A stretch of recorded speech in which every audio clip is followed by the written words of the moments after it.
Hello guys, welcome back to my channel. पिछली video में हमने पढ़ा था कि हमें इलेक्शंस की ज़रूरत क्यों होती है। इस वीडियो में हम पढ़ेंगे what makes an election democratic. Election can be held in many ways. जो इलेक्शंस है, चुनाव है, वो कई तरीक़ों में हो सकते हैं।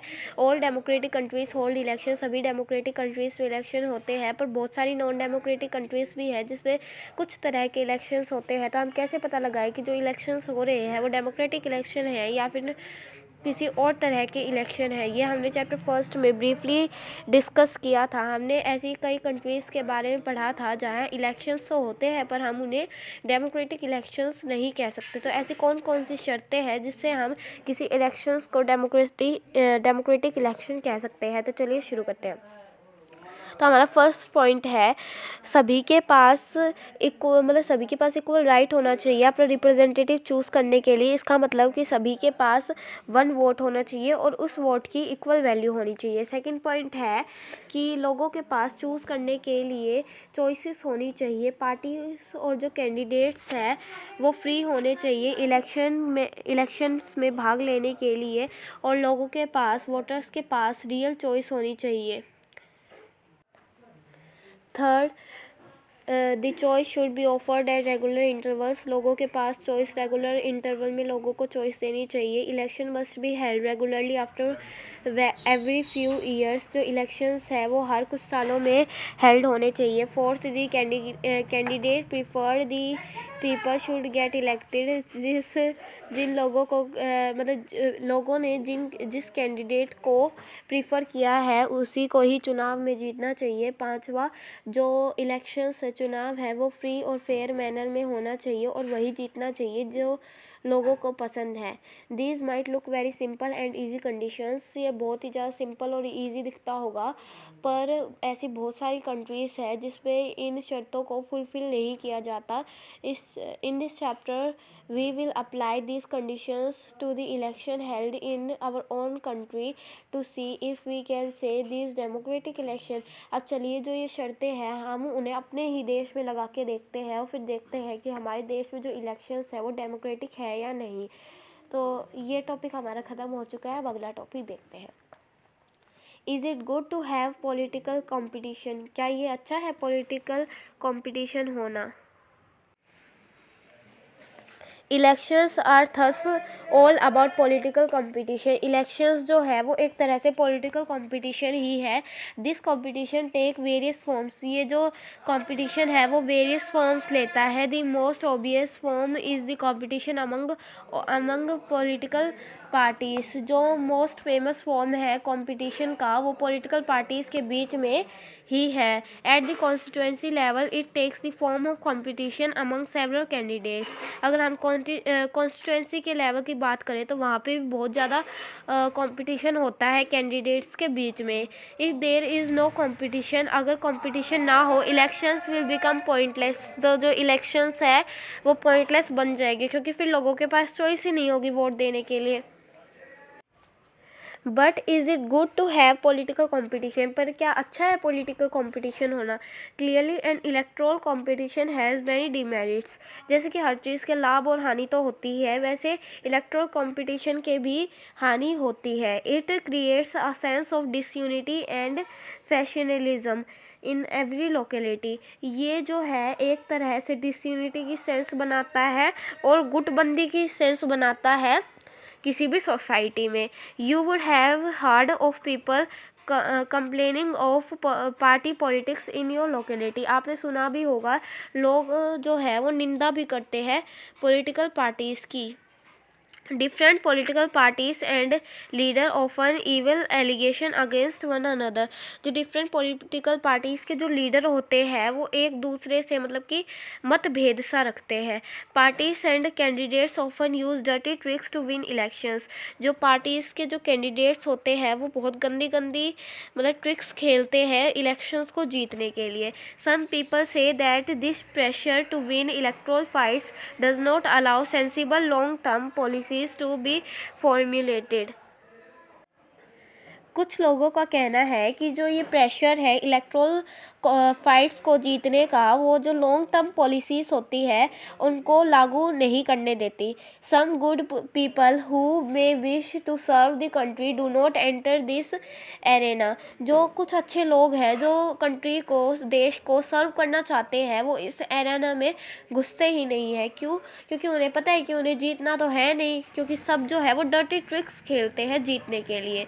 They do not like the idea of being dragged into unhealthy competition. उन्हें यह पसंद नहीं है कि उन्हें इन अनहेल्दी कंपटीशन में घुसाया जाए। Our constitution makers were aware of this problems. हमारा मतलब जिसने कॉन्स्टिट्यूशन बनाया है वो इन प्रॉब्लम्स को पहले ही जानते थे। Yet they opted for free competition in election as the way to select our future leaders. पर भी उन्होंने इलेक्शंस बनाए क्योंकि वो चाहते थे कि हमारे मतलब फ्यूचर्स में इलेक्शंस हो और हमारे लीडर बने। They did so because this system works better in the long run. उन्होंने ऐसा इसलिए किया क्योंकि जो ये सिस्टम है चुनाव का, पार्टीज बनाने का, ये लॉन्ग रन मतलब कि बहुत लंबा चलेगा और अच्छा काम देगा। In an ideal world all political leaders know what is good for the people. इस संसार में जो लोग मतलब कि पॉलिटिकल लीडर्स हैं उन्हें पता है कि लोगों के लिए क्या अच्छा है। And are motivated only by desire to serve them. और वो काम करते हैं उन्हें सर्व करने के लिए। Political competition is not necessary in such ideal world. जो पॉलिटिकल कंपटीशन है इस आइडियल वर्ल्ड में उसकी कोई ज़रूरत नहीं है। But that is not what happens in real life.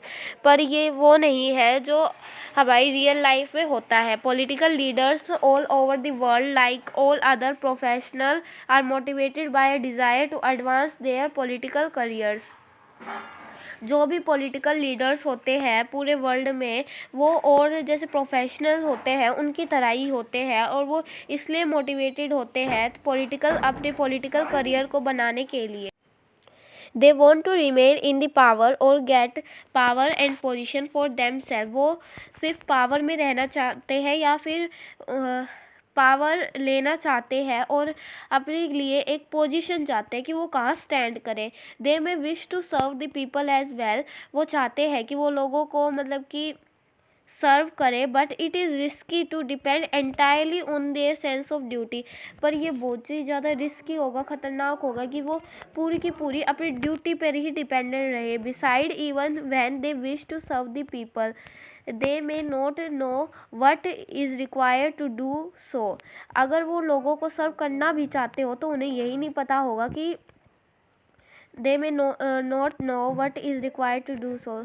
उन्हें यही नहीं पता होगा कि उन्हें क्या चाहिए करने के लिए। और देयर आइडियाज़ में not match what the people really want. या फिर उनके जो आइडियाज़ हैं, विचार है, वो लोगों के विचारों से नहीं मिलेंगे। How do we deal with this real life situation. तो हम इस रियल लाइफ सिचुएशन से कैसे डील करेंगे। One way is to try and improve the knowledge and character of political leaders. तो इसका एक तरीका है कि हम जो पॉलिटिकल लीडर्स की है उनकी नॉलेज को चेक करें, कैरेक्टर उनका कैसा है ये चेक करें। The other and more realistic way is to set up a system where political leaders are rewarded for serving the people and punished for not doing so। और या तो हमें ऐसी कोई रियलिस्टिक वे ढूंढना चाहिए जिसमें जो पॉलिटिकल लीडर्स है अगर वो पीपल को, लोगों को सर्व करे तो उन्हें रिवार्ड दिया जाए और अगर ऐसा ना करे तो उन्हें पनिशमेंट दी जाए। हु डिसाइड दिस रिवार्ड और पनिशमेंट। तो कौन डिसाइड करेगा इस रिवार्ड या फिर इस पनिशमेंट को। The simple answer is the people. तो इसका बहुत ही ज़्यादा सिंपल आंसर है, लोग डिसाइड करेंगे। This is what electoral competition does. और यही होता है इलेक्ट्रल कॉम्पिटिशन में। Regular electoral competition provides incentives to political parties and leaders. जो रेगुलर इलेक्ट्रल कंपटीशन होते हैं मतलब हर 5 साल में जो इलेक्ट्रल कंपटीशन होते हैं वो इंसेंटिव प्रोवाइड करते हैं पॉलिटिकल पार्टीज़ को और उनके लीडर्स को, मतलब एक डर बनाए रहते हैं उनमें। They know that if they raise issues that people want to be raised, their popularity and chance of victory will increase in next election। वो जानते हैं कि अगर उन्होंने अच्छा काम किया और लोग अगर उनसे, उनके काम से प्रभावित हुए, उनको लोगों को उनका काम पसंद आया, तो अगली बार वो उन्हें बहुत ज़्यादा वोट देंगे और वो अगले इलेक्शंस में भी जीतेंगे। But if they fail to satisfy the voters, पर अगर वो फेल हो गए वोटर्स को सेटिस्फाई करने में विद देयर वर्क, उनके काम से, they will not be able to win again, तो वो अगली बार जीतने में असफल रहेंगे। तो इस वीडियो में बस इतना ही, और हम अगली वीडियो में कवर करेंगे। Thank you, bye.